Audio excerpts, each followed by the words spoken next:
ओम शांति। 31 अगस्त 2021 के ईश्वरीय महावाक्य। पहले सुनते हैं मुरली के मुख्य पॉइंट्स। बाबा ने कहा, अभी तुम बच्चों को स्मृति आई है कि 2 बाप हैं, लेकिन इस बात में बड़ा खबरदार रहना, क्योंकि स्मृति में आए हुए को भी माया कभी कभी जोर से थप्पड़ लगाए विस्मृत कर देती है। तुम्हें पवित्रता का कंगन भी जरूर बांधना है। काम महाशत्रु है, इसलिए बाप कहते, मेरे साथ प्रतिज्ञा करो कि कभी पतित नहीं बनूंगा। बाप गारंटी करते हैं, तुम मुझे याद करते रहो तो आधा कल्प के पाप जलकर भस्म हो जाएंगे। तुम ब्रह्मा मुख वंशावली ही जाकर विष्णुपुरी के देवता बनते हो। गाया भी जाता है, ब्रह्मा सो विष्णु, विष्णु सो ब्रह्मा। सतयुग क्या है, कलयुग क्या है, यह सारा राज अब तुम्हारी बुद्धि में आ गया है, तो तुमको कितनी आंतरिक खुशी होनी चाहिए। तुम ही पूज्य राव थे, फिर 84 जन्म ले पूरे रंक बने हो। ऐसी ऐसी बातें घड़ी घड़ी सिमरण करते रहो तो कभी भी तुम अपने को दुखी नहीं समझेंगे। बच्चों को विशाल बुद्धि बन बहुत सर्विस करनी चाहिए। जगह जगह जोर शोर से प्रदर्शनी करो। लास्ट में बाबा ने कहा, बेहद के बाप से बेहद की पढ़ाई पढ़कर बेहद का राज्य लेना है। ज्ञान सागर से रिफ्रेश होकर तुम बादलों को मिलकर वर्षा बरसानी है, अर्थात खूब सर्विस करनी है। अब सुनते हैं महावाक्यों को विस्तार से। मुरली का सार। मीठे बच्चे विशाल बुद्धि बन बड़ों बड़ों की ओपिनियन ले अनेक आत्माओं का कल्याण करो। उनसे हॉल आदि लेकर खूब प्रदर्शनियाँ लगाओ। प्रश्न, अभी तुम्हें कौन सी स्मृति आई है जिसका सिमरण करो तो कभी दुखी नहीं होंगे? उत्तर, अभी स्मृति आई कि हम पूज्य राव थे, फिर रंक बने। अब फिर से बाबा हमें राव बना रहे हैं, अर्थात राजा बना रहे हैं। बाबा अभी हमें सारे विश्व का समाचार सुनाते हैं। हम वर्ल्ड की हिस्ट्री ज्योग्राफी को जान गए हैं। इन्हीं स्मृतियों का सिमरण करते रहो तो कभी अपने को दुखी नहीं समझेंगे, सदा खुश रहेंगे। गीत। नयनहीन को राह दिखाओ प्रभु। ओम शांति।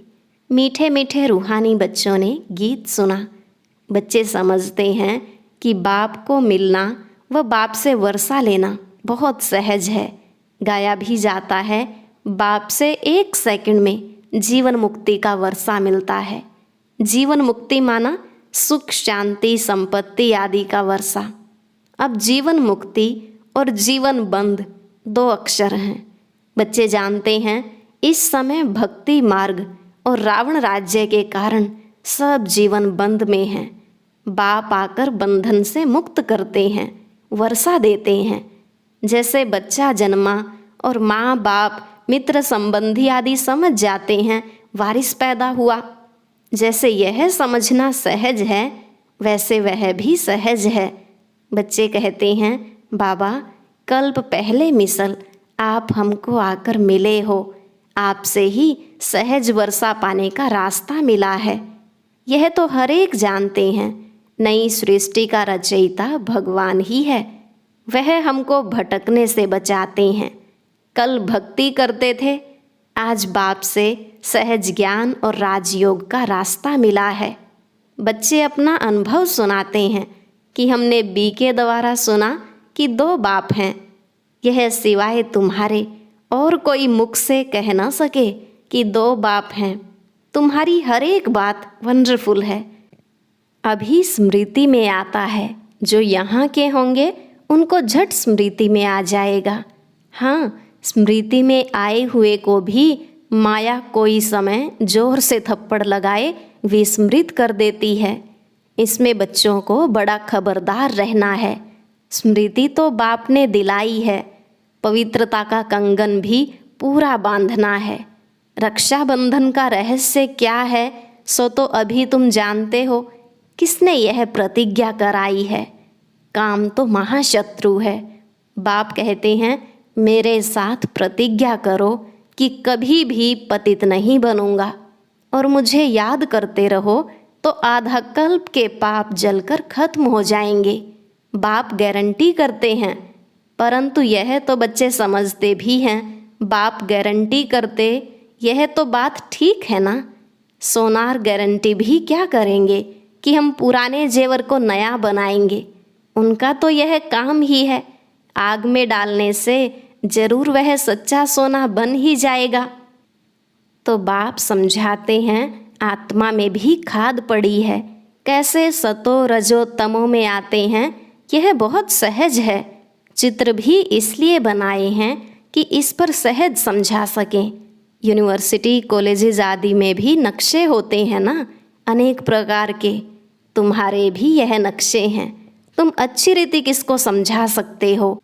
ज्ञान सागर पतित पावन बाप ही आकर यह रास्ता बताते हैं, और कोई पतित को पावन बना न सके। नयनहीन दुखी मनुष्य हैं। तुम बच्चे जानते हो, पहले 2 युगों में दुख होता नहीं, न भक्ति होती है। वह है ही स्वर्ग। भारत के इस समय के मनुष्यों का और भारत के प्राचीन मनुष्यों का कॉन्ट्रास्ट है ना, परंतु यह और कोई समझते नहीं। कितनी पूजा चलती है। जितना जितना जो साहूकार होते हैं, उतना देवी देवताओं को अच्छे जेवर पहनाते हैं। बाबा खुद अनुभवी है। बॉम्बे में लक्ष्मी नारायण का जो मंदिर है, उनके ट्रस्टी ने लक्ष्मी नारायण के लिए हीरों का हार बनवाया था। बाबा को उस ट्रस्टी का नाम भी याद है। पहले शिव बाबा का मंदिर बनाया तो उनको बहुत सजाया, फिर देवताओं का बनाया तो लक्ष्मी नारायण आदि को भी कितने जेवर पहनाए। उस समय कितना धन होगा। मोहम्मद गजनवी कितने ऊंट भर कर ले गए। भारत में कितना अथाह धन था। अभी तुम यथार्थ रीति समझते हो। हमारा भारत क्या था। हमारे भारत में कुबेर का खजाना था। हीरे जवाहरों के मंदिर बनाते थे। अभी वह चीज़ें हैं नहीं, सब लूट कर ले गए। अभी तो क्या हाल हुआ है। तुम ही पूज्य राव थे, फिर तुम ही 84 जन्म ले पूरे रंग बने हो। ऐसी ऐसी बातें घड़ी घड़ी सिमरण करनी चाहिए, तो फिर कभी भी तुम अपने को दुखी नहीं समझेंगे। दिल में सिमरण करते रहेंगे, हम बाबा से क्या ले रहे हैं। बाप आकर हमको सारे विश्व का समाचार सुनाते हैं। यह वर्ल्ड की हिस्ट्री ज्योग्राफी कोई भी जानते नहीं। तुम जानते हो, पहले एक धर्म, एक राज्य, एक ही मत, एक भाषा थी। सभी सुखी थे। पीछे यह आपस में लड़ने झगड़ने लगे और भारत टुकड़ा टुकड़ा होने लगा। पहले ऐसा नहीं था। वहाँ कोई भी किस्म का दुख नहीं था। बीमारी का नाम निशान नहीं था। उसका नाम ही है स्वर्ग। तुमको अपनी स्मृति आई है। बरोबर कल्प कल्प हमको विस्मृति होती है, फिर स्मृति में आता है। पहली एकज भूल हुई है जो रचता और रचना को भूल गए। अभी तुम आदि मध्य अंत को जानते हो। सतयुग में भी यह नॉलेज नहीं होगी तो फिर परंपरा कैसे चल सकती। उस समय मुख्य तो राजे लोग ही होते हैं, ऋषि मुनि थोड़े ही होते हैं। वे द्वापर से आते हैं। ऋषि मुनि आदि को खान पान भी राजाओं से ही मिलता है। राजाएं संभाल करते हैं, क्योंकि फिर भी संन्यास करते हैं ना। प्राचीन भारत का प्राचीन राजयोग गाया जाता है। प्राचीन ऋषि मुनि नहीं कहेंगे, वह तो द्वापर में ही आते हैं। वह राजाओं के आधार पर चलते हैं। कहते हैं हम रचता और रचना को नहीं जानते।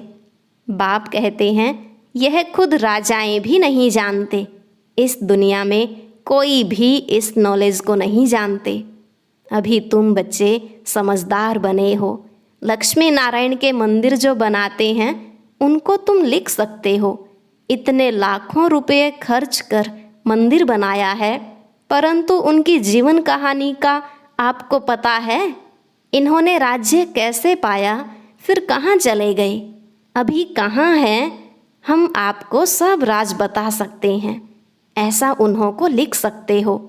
तुम बच्चे तो हर एक की जीवन कहानी को जान चुके हो, तो क्यों नहीं लिखना चाहिए? हमको टाइम दो तो हम एक एक की जीवन कहानी बताएंगे। शिव के मंदिर जो बनाते हैं उनको भी तुम लिख सकते हो।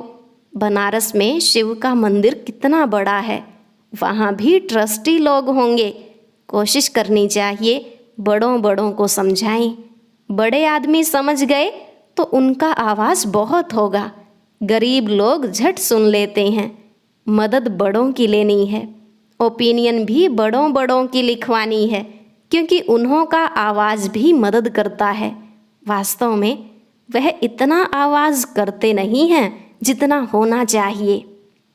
तुम प्रेसिडेंट को भी समझाते हो, अच्छा अच्छा भी कहते हैं। चीफ मिनिस्टर, गवर्नर आदि ओपनिंग करते हैं, लिखते हैं यह बीके तो बहुत अच्छा सहज रास्ता ईश्वर से मिलने का बताते हैं, परंतु ईश्वर क्या चीज़ है यह कुछ भी नहीं समझते। सिर्फ उस समय कहते हैं रास्ता बड़ा अच्छा है, शांति मिलने का मार्ग अच्छा है, परंतु खुद नहीं समझते हैं। बाबा बड़ों बड़ों को समझाने के लिए भी कहते हैं। बड़े बड़े मनुष्यों से बड़े बड़े जो नामी ग्रामी होल हैं वह ले लो। बोलो हम सब मनुष्यों के कल्याण लिए यह प्रदर्शनी हमेशा के लिए रखना चाहते हैं। सिर्फ एडवर्टाइज करनी है। ऐसे 50 या 100 हॉल लेने चाहिए। भारत तो बहुत बड़ा है ना, एक एक शहर में 10-12 हॉल लो। अखबार में पढ़ जाए इतने हॉलों में प्रदर्शनी हो रही है। जिनको समझना है वह आकर समझें तो कितने का कल्याण हो जाएगा। बच्चों को बड़ा विशाल बुद्धि बनना चाहिए। सर्विस बच्चों को करनी चाहिए ना। बाप सब बच्चों को कहते हैं प्रदर्शनियाँ बहुत ज़ोर शोर से करो। बाबा तैयारी करा रहे हैं। बच्चों को कोशिश करनी चाहिए। यह सब समझने की बातें हैं। भगवान आते हैं, प्रजापिता ब्रह्मा द्वारा रचना रचते हैं प्रजा की, तो ज़रूर कितने ब्राह्मण रचे होंगे, अब फिर रच रहे हैं। कितने ब्राह्मण ब्राह्मणियाँ हैं। बाबा यह ब्राह्मण धर्म रचते हैं संगम पर। तुम प्रैक्टिकल में देख रहे हो और समझ रहे हो। यह बातें कोई शास्त्रों में नहीं है। तुम बच्चे समझते हो बाबा आते ही तब हैं जब पतित दुनिया को पावन बनना होता है। यह भी जानते हैं परमात्मा प्रजापिता ब्रह्मा द्वारा ही रचना रचते हैं, परंतु कब रचते हैं यह नहीं समझते। वह समझते हैं कोई नई रचना रचते होंगे। ब्रह्मा को तो सूक्ष्म वतन में समझते हैं। अभी तुम समझते हो प्रजापिता ब्रह्मा तो यहाँ है। तुम सूक्ष्म वतन में जाते हो, पवित्र बन फिर फरिश्ते बन जाते हो, साक्षात्कार करते हैं। बच्चे आकर सुनाते हैं वहाँ मूवी चलती है। वह है ही मूवी वर्ल्ड। तुमने मूवी बाइस्कोप भी देखा था। अभी प्रैक्टिकल सब बातों को तुम जान चुके हो। मूल वतन है साइलेंस वर्ल्ड, वहाँ आत्माएं रहती हैं। सूक्ष्म वतन में सूक्ष्म शरीर भी है, तो ज़रूर कुछ भाषा भी होगी। तुम बच्चों की बुद्धि में है हम आत्माओं का स्थान शांति धाम है। फिर है सूक्ष्म वतन, वहाँ ब्रह्मा विष्णु शंकर रहते हैं, और यह है कलयुग और सतयुग का संगम। यहाँ बाप आते हैं, यहाँ से तुम ब्राह्मण जाते हो। पियर घर और ससुर घर है ना, यहाँ दोनों तुम्हारे पियर हैं। बाप दादा दोनों मेहनत करते हैं बच्चों को गुलगुल बनाने। मुसलमान भी कहते हैं गार्डन ऑफ अल्लाह। कराची में एक पठान था, वह सामने खड़ा होता था, देखते देखते गिर पड़ता था। पूछा जाता था तो कहता था हम खुदा के बगीचे में गया, खुदा ने फूल दिया। अब उनको ज्ञान तो था नहीं। अभी तुम समझते हो बगीचा किसको कहा जाता है। यह है कांटों का जंगल और वह है फूलों का बगीचा। तुम्हारी बुद्धि में सारा राज है। सतयुग क्या है, कलयुग क्या है, तुमको बहुत खुशी होनी चाहिए। सारा चक्र तुम्हारी बुद्धि में है। विस्तार तो इनका बहुत है, तुम्हारी बुद्धि में कितना शॉर्ट में बैठा हुआ है। तुम बच्चों ने रचता बाप द्वारा रचता और रचना को जाना है। ब्रह्मा को रचता नहीं कहेंगे, रचता एक है, बलिहारी भी एक की है। पहले पहले रचना ब्रह्मा की है, फिर कहेंगे कृष्ण की। ब्रह्मा तो है, ब्राह्मण भी जरूर चाहिए। पांडवों को ब्राह्मण नहीं समझेंगे, ब्रह्मा द्वारा ब्राह्मण चाहिए। यह है रूहानी यज्ञ, इसको स्पिरिचुअल नॉलेज कहा जाता है। रूह को वही बाप ज्ञान देंगे।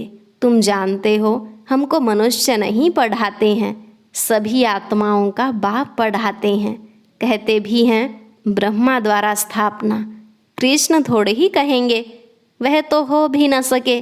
ब्रह्मा द्वारा स्थापना कौन कराते हैं? क्या कृष्ण? नहीं, परम पिता परमात्मा विष्णु द्वारा पालना। ब्रह्मा और विष्णु का कितना पार्ट है। ब्रह्मा मुख वंशावली ही फिर जाकर विष्णुपुरी के देवता बनते हैं। ब्रह्मा सो विष्णु, विष्णु सो ब्रह्मा, यह भी बच्चों को समझाया है। ब्रह्मा सो विष्णु बनने में 1 सेकंड, विष्णु सो ब्रह्मा बनने में 84 जन्म। कितनी वंडरफुल बातें हैं, कोई भी समझ न सके। यह है बेहद की बातें। बेहद के बाप से बेहद की पढ़ाई पढ़ बेहद का राज्य लेना है। सृष्टि चक्र को जानना है। आत्मा ही जानती है शरीर द्वारा। ऐसे नहीं कि शरीर नॉलेज लेता है आत्मा द्वारा, नहीं, आत्मा नॉलेज लेती है। तुमको कितनी खुशी है, यह आंतरिक गुप्त खुशी होनी चाहिए। पढ़ाई के संस्कार आत्मा में हैं, दुख भी आत्मा को होता है। कहते हैं हमारी आत्मा को दुखी मत करो। बच्चों को अब कितनी रोशनी मिल रही है, तुमको खुशी रहती है। सागर से रिफ्रेश हो, बादलों को मिलकर वर्षा बरसानी है। आपस में मिलकर प्रदर्शनी आदि तैयार करने में मदद करो। शौक होना चाहिए, सर्विस सर्विस और सर्विस। अच्छा, मीठे मीठे सिकिलधे बच्चों प्रति माता पिता बाप दादा का याद प्यार और गुड मॉर्निंग। रूहानी बाप की रूहानी बच्चों को नमस्ते। रूहानी बच्चों की रूहानी बाप दादा को नमस्ते नमस्ते, गुड मॉर्निंग, शुक्रिया बाबा, शुक्रिया। धारणा के लिए मुख्य सार। पहला पॉइंट, बाप द्वारा मिली हुई नॉलेज का सिमरण कर अपार खुशी में रहना है। विशाल बुद्धि बन जोर शोर से सर्विस करनी है। दूसरा, बाप द्वारा जो स्मृति मिली है उसे विस्मृति में नहीं लाना है। पवित्र रहने की जो बाप से प्रतिज्ञा की है उसे पूरा निभाना है। आज का वरदान, अपने भाग्य और भाग्य विधाता के गुण गाने वाले सदा प्रसन्न चित भव। अपने भाग्य और भाग्य विधाता के गुण गाने वाले सदा प्रसन्न चित भव। बाबा ने कहा सभी ब्राह्मण बच्चों को जन्म से ही ताज तख्त तिलक जन्म सिद्ध अधिकार के रूप में प्राप्त होता है। तो इस भाग्य के चमकते हुए सितारे को देखते हुए अपने भाग्य और भाग्य विधाता के गुण गाते रहो तो गुण संपन्न बन जाएंगे। अपनी कमजोरियों के गुण नहीं गाओ, भाग्य के गुण गाते रहो। प्रश्नों से पार रहो, तब सदा प्रसन्नचित रहने का वरदान प्राप्त होगा। फिर दूसरों को भी सहज ही प्रसन्न कर सकेंगे। स्लोगन, एक नामी और इकोनॉमी से चलना ही ब्राह्मण जीवन में सफलता का आधार है। एक नामी और इकोनॉमी से चलना ही ब्राह्मण जीवन में सफलता का आधार है। और अब यह एक बहुत अच्छी वीडियो भी जरूर देखें।